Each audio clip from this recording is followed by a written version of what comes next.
Hi, welcome to Astrology for Gann Traders. My name is Olga Morales. Now I'm taking the opportunity of today, the 3rd of August 2016, the new moon in Leo, to make a recording regarding the next 2 months of August and September 2016 because really in terms of planetary activity, they are full on with phenomena that you need to be aware of. If you follow my blog or are on my mailing list, I would have alerted you already to some of these things that I'll be presenting in this video. But please keep alert and know what's ahead. And that's the advantage of astrology. Actually, you can see in this picture here, this is the actual eclipse on the 1st of September.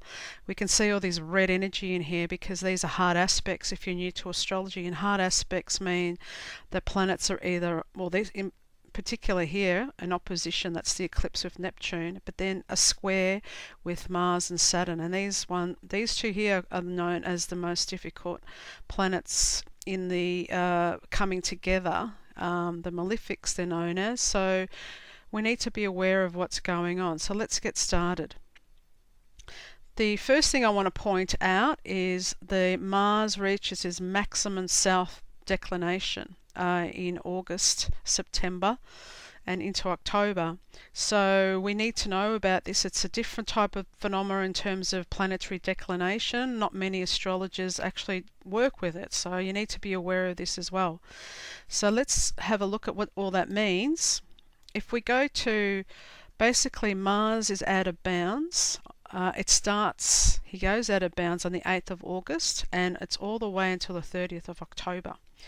The maximum he will reach will be minus 26 degrees south declination mid-September. So Mars will continue to play havoc this year. Mars has a 15-year cycle. This year Mars travels out of bounds maximum south. Last time was in 2001. 2001 was the year we witnessed the 9/11 attacks in New York City. When a celestial body is out of bounds, its energy becomes abnormal and unpredictable. The energy is unleashed without limitations. And with Mars, the energy takes on a very aggressive and warlike temperament and hot as hell. It also brings hot weather because he is a fiery planet. So let's have a look at what it actually means visually for you to understand. This is a chart this year of planetary declination for 2016, and you can see that I've actually put in that this is like the Tropic of Cancer at the top, which is plus 23.5, and negative, we can see a little Capricorn here, minus 23.5 is a Tropic of Capricorn. Okay, so you can see the sun reaches, this is the sun, this line reaches, that's when it reaches, that's a summer solstice in northern hemisphere on June 21st, okay, and when it comes to northern declination is the winter solstice in December 21. Okay, so that's northern declination dates, and opposite for southern declination. Anytime a planet goes beyond that, it's called out of bounds. You can see Venus went out of bounds in June. Mercury went out of bounds for a short period, but this is what we're interested in is Mars going out of bounds, and it actually goes exactly on the 8th of August 2016, 5 more days. The maximum will be minus 26 degrees in sort of the mid to end of September. It sort of flatlines. There's a station and declination here, and then again it will come out of bounds and travel, okay, more northbound. But what we need to observe, is that in this whole period when he's out of bounds, we're going to have 2 lunar eclipses and 1 solar eclipse right in the middle. So there's a lot happening at the same time. Okay, and this is what you've got to be aware of with all planetary cycles. It's not just one thing, it's a whole lot of them clustering together in the same period. So last time, this is actually, I've plotted this chart. Basically the yellow line is the sun's declination and the red line is Mars's declination. And you can see when it goes way beyond the sun's declination, like in 92-93, that's north declination. And then south declination, you can see here in 2001. And again, we're going to have it in 2016. But in 2018, at the end of it also, it will be even lower than it is in 2016. So it will go even lower in terms of southern declination. So there's another cycle in there we need to watch in the future. Again, the maximum north declination was 2007, 2008, and that was just before the global financial crisis.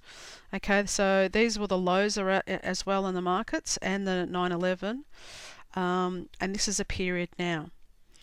So it's 15 year cycle. When Mars was out of bounds, South peaks actually peaks on the 23rd of September this year. Okay, so that's that line here that I've got. That's actually in here. But this little graph you can keep as a reference to see every time Mars has been south declination are these little spikes here. But the higher they are, it means the higher the declination is, or the lower the declination is. But in this respect, it's just the south. So you can see those peaks and how the market reacts to those peaks. Okay, the next one I just want to point out for the Gann people, a 15-year cycle equals Gann's 180 months, which is a time period that he tells you to watch. And 15 years, we need to also be aware that Saturn has travelled 180 degrees, or half its cycle. At the 9/11 attack, Saturn was at 14 Gemini 45. In 2016, this year, Saturn has been transiting opposite this degree in Sagittarius. This year, Saturn will also join Mars on the 24th of August, both aligned to the fixed star Antares, which is the heart of the Scorpion. 15 months equals 150. 15 years equals 180 months. To add to the drama, this year there will be a lunar eclipse on the 18th of August, solar eclipse on the 1st of September, and another lunar eclipse on the 16th of September. All this time, Mars will be out of bounds. That's just a recap on what's happening. Now, where Mars, it will be conjunct Saturn on the 24th of August, and 9 degrees of Sagittarius with Antares. These are the global hotspots. So what we can do with any timing of any event, we can plot these planetary lines on the map. It's astrocartography. And you can see where those planets will either be rising or on the ascendant, on the midheaven, or the IC. And they're the most important angles of a chart. So just to look at where they'll be on the MC, we've got Russia, Mongolia, China, Malaysia, and Jakarta going through that meridian there. In the lower meridian, they'll be going through Washington, D.C., close to Miami, Colombia, and Peru. Okay, in there. So I didn't put the rising and setting, just to give you an indication of what areas might be important at this time. So let's go to the next slide. Now, with Mars, Saturn equals Antares. Antares, with Mars, is detrimental habits affecting the life, quarrels with friends and relatives. With Saturn, materialistic, dishonest through circumstances created by environment, religious hypocrisies, many disappointments, loss through quarrels and legal affairs, trouble through enemies, many failures, hampered by relatives, unfavourable for domestic matters, much sickness too, and sorrow from children. So, we've got two malefic planets on a really malefic point of the zodiac, okay, believed by the ancients to be quite difficult. So also, in terms of disease, Hippocrates, the father of medicine in the 15th century, believed that all epidemics stem from the atmosphere. He classified acute fevers, eruptive inflammations like scarlatina and measles as martial, therefore under the influence of Mars. Saturn was connected with deep-seated depressions, cold congestions leading to epidemics and influenzas. And Reinhold Eberton, he calls Mars-Saturn related to the inflammation of the bones or bone marrow, death or atrophy of an organ, particularly the paralysis of muscles belonging to the breathing mechanism. So death through suffocation. So it's possible that we will see more flus and epidemics around the world because of this alignment. Okay, now go back to that slide. I also want to point out that this chart here is a chart I put up early in the year called Danger Periods to be looking out and I've just included it here just to recap, because in August Mars will be back, because he's been going retrograde and now he's direct. He'll be going back to where he was in March when there were attacks in Turkey and Belgium. Okay, so I've got some peaks here, the 14th of August, 25th of August, and also in the 11th of September in this graph. Now they're the peaks, so it's not just at that time that is the I suppose the point of where it's going to happen. We need to have some orb in these periods, but you know, pretty much in that period Mars will be, on those dates, Mars will be exactly at some midpoints that it was back in March. Okay, now the next thing we need to look at is the moon wobble. A moon wobble was discovered by, or spoken about by, Carl Payne Toby, and his work found that all solar and lunar eclipses are moon wobbles. A moon wobble's maximum is 86.5 days a period, or 3 weeks. Begin 2 weeks before and a week after the exact event. He discovered that disasters happened about every 3 months and were correlated with geometric square to the possible eclipse point. So look for when the sun is conjunct, square, or opposite the node. So that's 90 degrees on the dial, the same point on the fourth harmonic. So let's have a look. His research showed during the moon wobble periods, time and space are unstable. He showed that during the moon wobble there are increased conditions for natural disasters, floods, bizarre weather patterns, earthquakes, volcanic eruptions and tornadoes, plane crashes, boat, train or car accidents, explosions, fires, riots and mass murder, increased accidents and violence, political and personal upheavals. So this year's moon wobble dates, basically, as he said, all eclipses, solar and lunar, are moon wobbles, but also when the sun makes a square to the nodes. Okay, so we had that in middle in June, on the June the 7th. Now remember, there's a 2-day period before and one after, so there's a 3-week period when there's more likelihood of things to go wrong according to the research. And so the next one will be right in between all the eclipses. So there's going to be a lunar eclipse on the 18th of August, a solar eclipse on the 1st of September, the sun conjunct the node on the 5th of September, the moon, that's a lunar eclipse there, and then there'll be another moon wobble in November, on the November 30.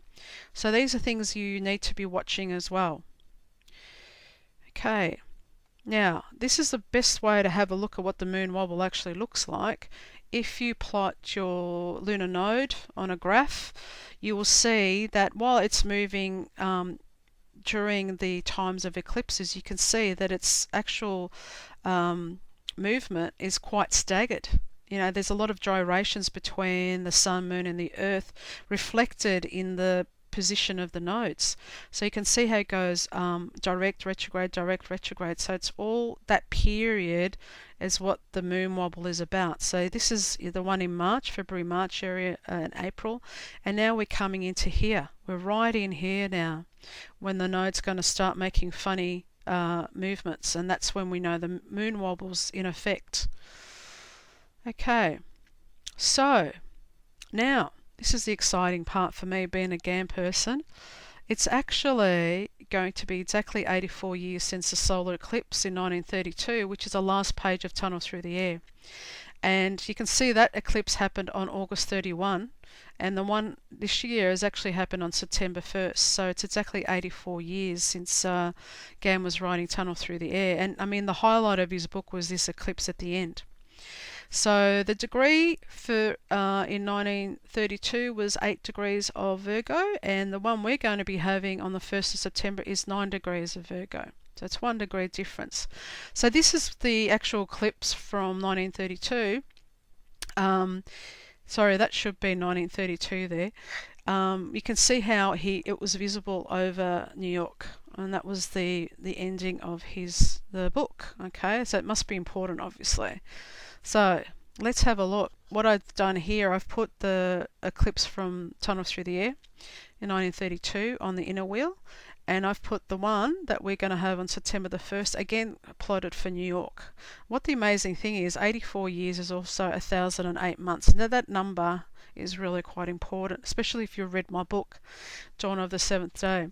Now, what happens in 84 years? Well, we know there's a Uranus return. It's its cycle, okay? And you can see it here happening right as we speak, okay? Right at the same, it's only 2 degrees of, although now that Uranus has gone retrograde, it will be hitting that exact point very soon. Neptune is actually opposite itself. So Neptune in 1932 was at 7 Virgo, and at the moment it's at 10 Pisces, okay? Jupiter has actually done 7 revolutions. Jupiter cycles 12 into 84, gives us 7 revolutions. Okay, so it's in Virgo, but it's a little bit more beyond where it was in 1932, but still in the same sign. The lunar nodes, they've done 4.5 revolution, and this is the important point, because you can see the nodes lining up. There's only 5 degrees difference in there, but they're opposite to where they were because of the 0.5 means opposition. But the amazing thing about eclipses, they can either occur on a north or south node. Therefore, after 84 years in these 2 charts, you can see how they've swapped positions, but the timing is the same. So the eclipse on the 1st of September is actually linked to the one in Tunnel Thru the Air because of this. So it's amazing. And of course I love it. Okay. Now let's have a look. This is the eclipse the solar eclipse that's coming up. The one that looks quite difficult to say the least. Okay. So what I've done here, I've plotted it again on the solar map. So you can actually see the central pathway of the eclipse, which is a red line going right through pretty much the center of Africa. Okay, but they're all the partial lines as well. Okay, so you can see the span of it. And the actual points where the eclipse will be overhead will be in this point. So that's why it's on the MC. And you can see it's going through Russia, all of the Middle East, and parts of Africa there, and also in here. So and you can see, this is what I want to point out, I'm sure you can see on this chart, the same time, if you see the rising coming up of Mars and Saturn at that point. Okay, so it's like this is like a pivotal point in here over Ethiopia and a little bit lower down from Ethiopia in there.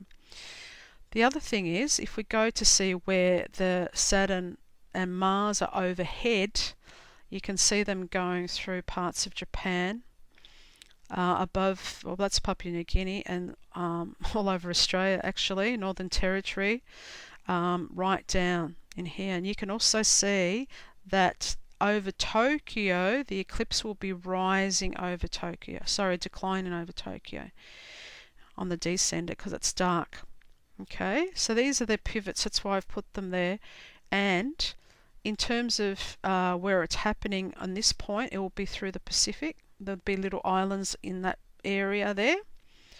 And again, the Mars-Saturn, this is the one that I'm really sort of worried about. Mars-Saturn and the eclipse going right through Brazil and Rio de Janeiro. And we know what's happening in Rio, like this month, the Olympics. I'm really quite worried about that because of this alignment. And I'll show you more in a minute. So this is another way you can plot these eclipses on the globe, which I love as well. So you can just see the lineup going through Saudi Arabia, Iraq, part of Russia, Yemen, Ethiopia, Somalia, and Madagascar. Okay, that's where that whole center line, in terms of where the overhead on the meridian, where the eclipse will be. Okay. And the next slide, this is what I wanted to focus again, all going through Brazil, and Antarctica in there. Just to bring it in more, sort of to zoom into the area, you can see that energy going through Brazil and Rio. Okay, this is actually the Sun, the actual eclipse of Neptune and the node, and we've got the Mars-Saturn pretty much going right through there. Okay, so this is the actual chart. When I plotted the eclipse, solar eclipse rising over Rio de Janeiro, this is what we get. So we can see the eclipse rising. Okay, it's there. We can see Neptune on the descendant and this Mars and Saturn right on the IC. The IC is under our feet. Okay, and this is usually when you're doing a mundane chart, influences the people, the weather patterns, because it's really the location of the this eclipse has a very hard angular pattern, often denoting major world issues. The mutable cross is once again activated, with Uranus also involved on the 8th harmonic. Can you see how we're making a 135 to both the eclipse and also to the Saturn and Mars down here? So if I put that on a dial, it would be across the dial. So very intense here, because we've got the planet of sudden explosions, unexpected events to happen as well, linked in with this hard energy. Critical hotspots on the globe are those areas where planets are rising, which is the ascendant, culminating, which is the MC, descending, which is the descendant, or anti-culminating, which is the IC. This eclipse is very centered over Brazil, and Rio de Janeiro is right under the Mars IC eclipse Neptune. The Rio Olympics are part of this extreme energy, and thus I have grave concerns about the safety issues around the games. So another way to look at eclipses is in the olden days, I suppose they used to use their decans in relation to the point of the eclipse. And for this one, because it's 9 degrees of Virgo, you can see that it's still in the decan controlled by the sun. But according to this position, it denotes great calamity to the death of some king or ruler. Now, I've said this for New York, and it also falls in the first house set for New York, and that is the country and inhabitants as a whole. So there might be some sort of concern over a leader, okay, in that respect. Now, what I've done, if you remember my map, I've also put here, Tokyo is under also direct influence of this eclipse. And the meridian continues through Central Australia, pretty much all through Northern Territory and Adelaide. So you can see how it's actually on a descendant over Tokyo, but we've got the Mars, Saturn over on the MC, and we've got Neptune rising, and we've got Uranus here in the second house. So Tokyo's in the spotlight as well. Also, it's culminating over the Middle East and Saudi Arabia especially. You can see how they'll be able to see it in the middle of the day under the pathway, and also they'll be able to see it. So this is another hot spot. You can see that the Neptune node is right on the IC over the Middle East. Okay, now I want to bring in also, when we're looking at anything to do with eclipses and the moon, we also need to look at the Metonic eclipse cycle, which is 18 years ago. And you could keep going back 18 years, 18 years, 18 years for your own research. But 18 years ago was 1997. So what was happening in the world 19 years ago? The Metonic eclipses return to the same point in the zodiac every 19 years, the same day. Where do you have 9 degrees of Virgo in your natal chart? Think back 19 years. What were you doing, and what influence did it have on you? Now, if we remember 19 years ago, what happened 19 years ago, we were mourning the tragic death of Princess Diana. We may hear more news about her at this repeat eclipse, and only last week, if you're aware of the news, Prince Harry only spoke of his regret about never talking about Diana's death last week. So, it's amazing that it is the 19-year cycle. So the actual transits of the solar eclipse, she actually died on the 31st of August, and it was only 2 days before this solar eclipse. Okay, and in her chart, there's a lot of Mars, Pluto, Mercury, Pluto, Neptune to a Saturn, and this dial, there's the Venus, Saturn across the dial from the Pluto and the Mars in her chart. There's more, but I'm not going to bring it all up in this presentation. So what happens with eclipse paths is that there's a Saros repeat. Now the Saros cycle is every 18 years plus 10 or 11 days, and it moves 115 degrees west. So what that means is, see, this is, if we start our first eclipse here, right, then we go to the next one, it's actually moving, it's almost 120 degrees, but it's 115 degrees across west. So that's number 2. And then number 3 is another movement, and then it comes back the 4th time almost to the same position on the Earth plane, and that's exactly 54 years in a similar area. So you can actually do this with your own personal chart, because it's like we're all born with a prenatal and postnatal eclipse, and you can actually progress these onto your charts and have a look if maybe that's had an influence on where you've moved in the world. I've done this in one of my lectures at the AFA. So let's have a look at 54 years ago. We want to know what was happening 54 years ago. That actually happened on the 31st of July 1962. There was an eclipse path in the same position as it will be on the 1st of September 2016. So a good way to research this. Now, if you want to do this thoroughly, I recommend you get Bill Meridian's book on eclipse pathways, and he does a lot of detailed work on this. So, but if we have a look at what was happening in 1962, you can see how this area, basically all of Africa, parts of South America, and a little bit in Washington there, and parts of Europe, Middle East, were under the influence of this eclipse. You can see maybe what was happening. Rwanda gained independence. Algeria became independent from France, which is right under the pathway. The death of Marilyn Monroe, not under the pathway, but she had aspects in her chart. Trinidad and Tobago become independent. A flash flood in Barcelona, Spain, kills more than 440 people, again under the influence here.